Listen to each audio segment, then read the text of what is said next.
मैं पूछना चाहता हूं सरकार से कि क्या कानून बदलने से, सेल्फी वीडियो बनाने से, इस्तीफा लेने से, स्पेशल टास्क फोर्स और स्पेशल कोर्ट बनाने से क्या सना अपने माँ बाप को वापिस आ जाएगी?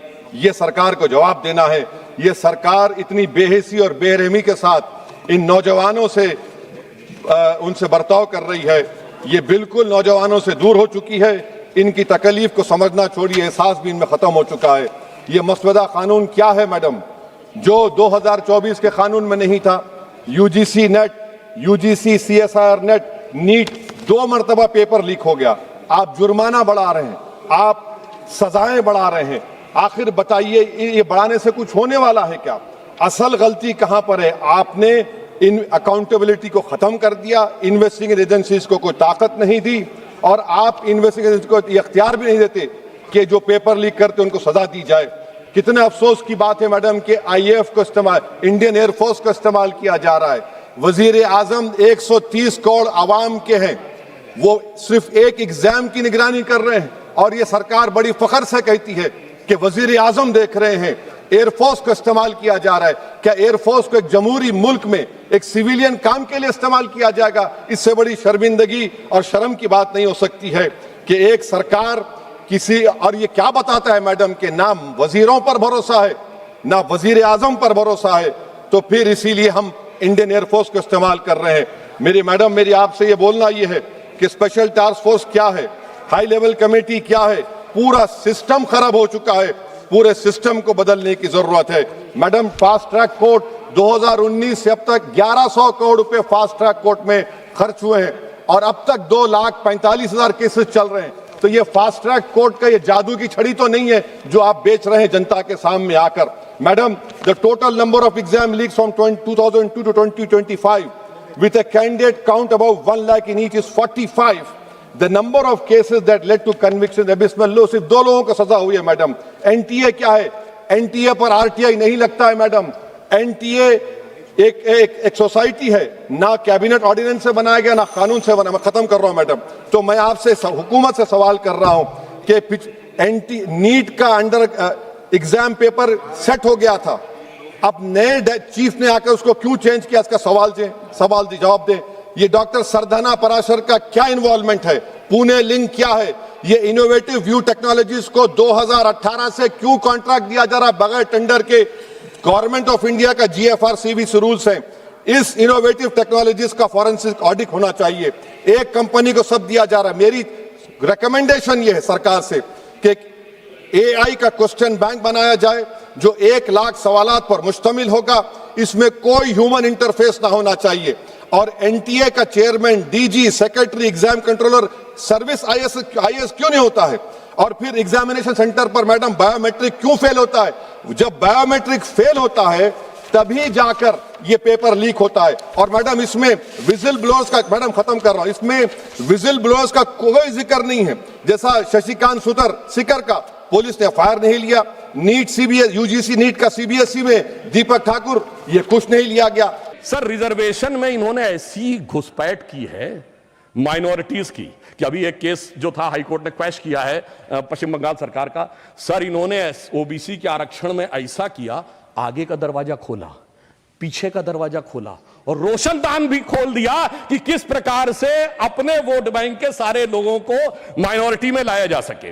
अब मैं यह भी कहना चाहता हूं सर, खड़गे जी ने जो कुछ भी बोला, अब उस विषय के ऊपर मैं बोल चुका हूं, इसलिए मैं दोबारा नहीं बोलना चाहता, मगर फिर मैं बताना चाहता हूं, आज समाज में जो लड़ाई लगाने की बात की जाती है, आई जस्ट रिपीटिंग क्विकली कि डॉक्टर अंबेडकर ने अपनी किताब हु और शूद्राज में chapter number 1 page number 1 paragraph number 3 में लिखा है, there is no connection of modern day scheduled caste with the Vedic age Shudras.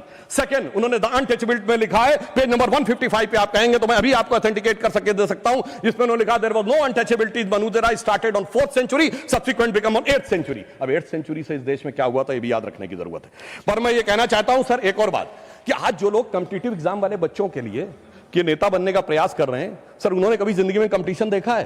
कभी नहीं देखा सर। ये वो नेता हैं जिन्होंने एजुकेशन में कंपटीशन नहीं देखा, नौकरी में कंपटीशन नहीं देखा, पॉलिटिक्स में कंपटीशन नहीं देखा, और अपनी पार्टी में तो ऐसी रेस दौड़ते थे जिसमें एक ही आदमी दौड़ना होता था।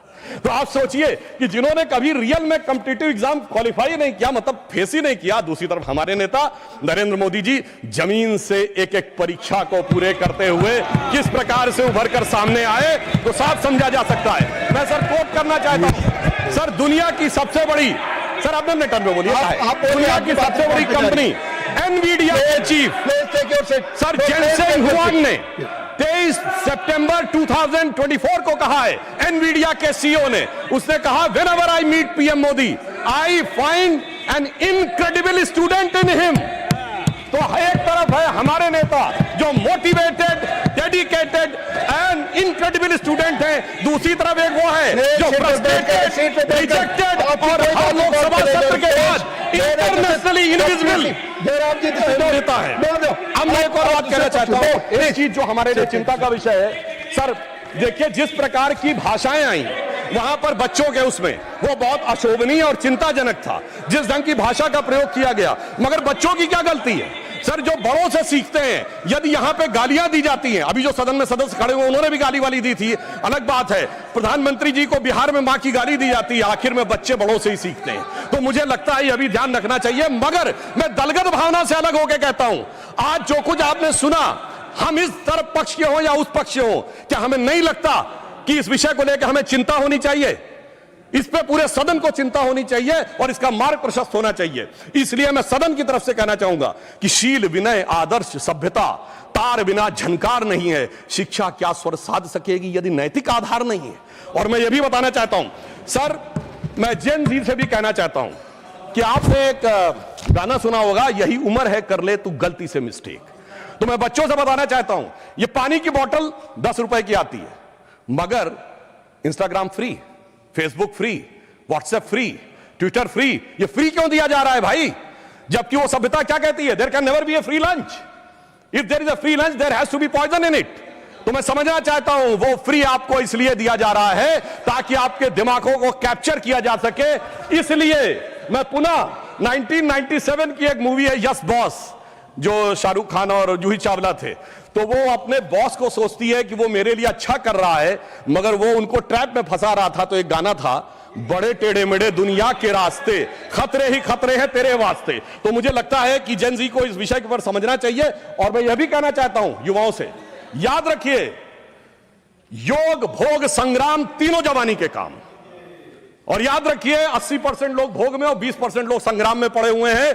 बहुत संभल कर आगे कदम बढ़ाना होगा। इसलिए मैं कहना चाहता हूं कि आज जब छात्रों के आंदोलन में कुछ ऐसे अवांछित तत्व आ गए थे, और ये मैं हवा में नहीं बोल रहा हूं, 23 जुलाई को 9:30 पे सोनम वांगचुक जी का ट्वीट है जिसमें उन्होंने ये कहा कि भाई मुझे बहुत पेन है कि कुछ एंटी सोशल एलिमेंट्स आ गए।